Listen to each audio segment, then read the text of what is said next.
नमस्कार दर्शक मित्रों, आस्था मैगजीन .न्यूज में मैं रेणुका पांगरकर आप सबका स्वागत करती हूं। तो चलिए बढ़ते हैं आज के समाचार की ओर।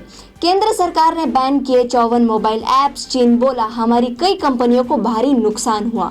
चीन के वाणिज्य मंत्रालय के प्रवक्ता गाओ फेंग ने भारत के इस कदम पर कहा, भारतीय अधिकारियों ने हाल ही में चीनी कंपनियों और उसके उत्पादों पर रोक लगाने के लिए कई उपाय किए, जिसके कारण चीनी कंपनियों के वैध अधिकारियों और हितों को काफी नुकसान पहुंचा है। यह देखने में आया है कि चीनी कंपनियों सहित विदेशी इन्वेस्टर भी भारत में इन्वेस्ट के माहौल को लेकर काफी चिंतित है। विदेशी इन्वेस्टर ने भारत में रोजगार के काफी अवसर बनाए हैं और भारत के आर्थिक विकास में योगदान दिया है। रूस का आरोप, रूस के समर्थक विरोधियों ने स्कूल पर गोले डाले। रूस बोला यूक्रेनी फोर्सेस ही कर रही हमला। दोनों देशों ने एक दूसरे पर हमले का आरोप लगाया है। यूक्रेन का कहना है कि गुरुवार को रूस समर्थित अलगाववादियों ने उसके डोनबास क्षेत्र के एक गांव में स्कूल पर गोले डाले। इस हमले में 3 लोगों की घायल होने की खबर है। वहीं रूसी मीडिया ने अलगाववादियों के नेता लियोनिद पासेचनिक के हवाले से यूक्रेनी आर्म्ड फोर्स पर लुसान क्षेत्र में आम नागरिकों पर हमले का आरोप लगाया। यूक्रेन में फंसे भारतीयों के लिए अच्छी खबर, इंडियन एविएशन मिनिस्ट्री ने आज इसकी घोषणा कर दी है और कहा है कि अब यूक्रेन के लिए एयरलाइंस कितनी भी फ्लाइट संचालित कर सकती है, साथ ही स्पेशल चार्टर्ड फ्लाइट्स भी ऑपरेट की जा सकती है। हालांकि इसके बाद भारतीय विदेश मंत्रालय ने स्पष्ट कर दिया है कि सरकार की यूक्रेन से अपने नागरिकों को लाने के लिए स्पेशल फ्लाइट्स चलाने की कोई योजना नहीं है। इसका मतलब भारत सरकार फिलहाल वहां से किसी को एयरलिफ्ट नहीं करने जा रही है। एक हफ्ते की गिरावट के बाद बड़े नए केस, केंद्र की राज्यों को चेतावनी, कहा बैन हटाने से पहले समीक्षा करें।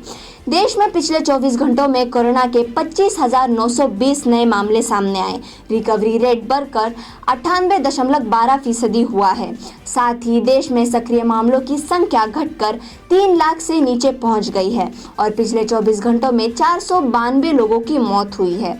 केंद्र ने आज राज्यों को एक लेटर लिखकर चेतावनी दी है कि अपने यहाँ कोरोना से जुड़े प्रतिबंधों को हटाने से पहले एक बार समीक्षा कर ले। केंद्रीय स्वास्थ्य सचिव राजेश भूषण की तरफ से यह लेटर सभी राज्यों, केंद्र शासित प्रदेशों के मुख्य सचिवों, प्रशासनिक अधिकारियों को भेजा गया है।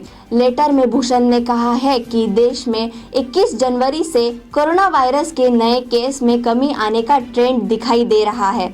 इसके बावजूद प्रतिबंध हटाने का फैसला अपने यहाँ के नए केस मिलने और पॉजिटिविटी रेट के ट्रेंड का रिव्यू करने के बाद ही करें। विराट कोहली ने अपने पिता की आखिरी निशानी सौंपी तो रो पड़े सचिन तेंदुलकर। टीम इंडिया के महान बल्लेबाज सचिन तेंदुलकर 16 नवंबर 2013 को अपना आखिरी मैच खेला था। उनके संन्यास लेने के बाद पूरा देश भावुक हुआ था। उस वक्त विराट कोहली ने सचिन को एक खास तोहफा दिया था। सचिन तेंदुलकर ने अब एक इंटरव्यू में कहा है कि कोहली के उस गिफ्ट को देखकर वो काफी भावुक हो गए थे और उनकी आंखों से आंसू आ गए थे।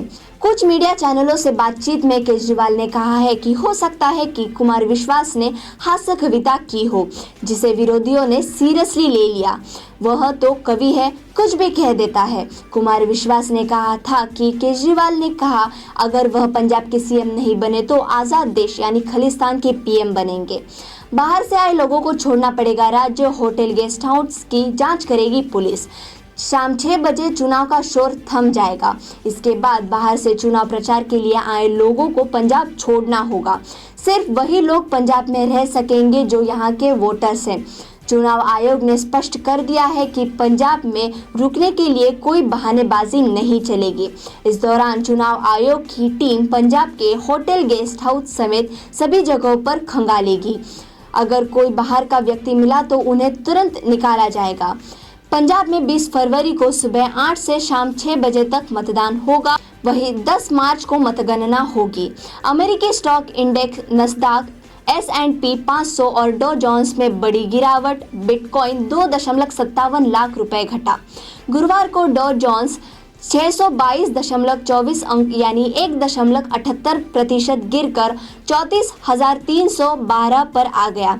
वही S&P 500 94.75 अंक यानी 2.12% की गिरावट के साथ 4,380 पर बंद हुआ और नस्दाक कंपोजिट इंडेक्स 407.38 अंक यानी 2.88% फिसलकर 13,716 पर पहुंच गया। डॉव में 30 नवंबर 2021 के बाद सबसे बड़ी गिरावट दर्ज की गई। वहीं नस्दाक 3 फरवरी के बाद पहली बार इतने नीचे पहुंचा है। बिटकॉइन की कीमतें भी 2.57 लाख घटकर 30.43 लाख पर पहुंच गई। पंजाब में आखिरी दिन जारी होगा घोषणा पत्र। यूपी में 3 मैनिफेस्टो लाई थी कांग्रेस।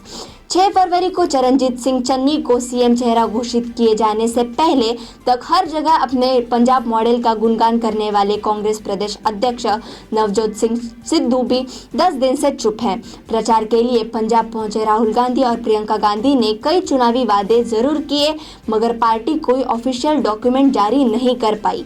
बच्चों से फिर गुलजार होंगे स्कूलों के आंगन। 2 साल से बंद प्री स्कूल और आंगनबाड़ी कल से खुले। पिछले 2 साल से बच्चों के लिए बाल मंदिर प्री स्कूल में शैक्षणिक कार्य पूरी तरह से बंद है। शिक्षा मंत्री जीतू वाघानी ने सोमवार को बताया कि 17 फरवरी यानी कल से 55,000 बाल मंदिर और प्री स्कूल पढ़ने वाले 25 लाख बच्चों के लिए शैक्षणिक कार्य शुरू करने का निर्णय लिया गया था। हालांकि यह पूरी तरह से ऑफलाइन होगा या ऑनलाइन का विकल्प भी होगा, इस पर निर्णय लेना अभी बाकी है। देश में पहला लॉकडाउन 24 मार्च 2020 से लागू किया गया था। राज्य सरकार ने इससे पहले 15 मार्च को ही स्कूल कॉलेज बंद करने का निर्णय लिया था। इसके साथ ही बाल मंदिर, प्री स्कूल और स्कूल कॉलेजों में शैक्षणिक कार्य बंद कर दिया था। प्री स्कूल और आंगनबाड़ी संचालकों को अभिभावकों से सहमति पत्र लेना होगा, साथ ही कोरोना के SOP का पालन भी करना होगा। शिक्षा मंत्री ने लॉकडाउन से बच्चों की पढ़ाई पर हुए नुकसान के लिए एक्शन प्लान बनाने की घोषणा की थी। सौराष्ट्र समाज का वर्चुअल समूह लग्न 20 को परिणय सूत्र में बंधेंगे 122 जोड़े। मुख्यमंत्री वर्चुअली मौजूद रहेंगे। वर्चुअल कार्यक्रम के लिए 500 स्वयंसेवक सेवाएं प्रदान करेंगे। 122 विवाह मंडप की व्यवस्था के लिए 2 प्रतिनिधि, लाइव प्रसारण और विवाह प्रमाण पत्र की व्यवस्था के लिए 2 स्वयंसेवक उपस्थित रहेंगे। प्रत्येक मंडप से विवाह कार्यक्रम और मुख्य आशीर्वाद समारोह सहित पूरे कार्यक्रम का सोशल मीडिया पर प्रसारण किया जाएगा। इस व्यवस्था का प्रबंधन 500 स्वयंसेवकों द्वारा किया जाएगा। सूरत गोवा समेत 4 जगहों के लिए स्पेशल ट्रेनें चलाएगी पश्चिम रेलवे।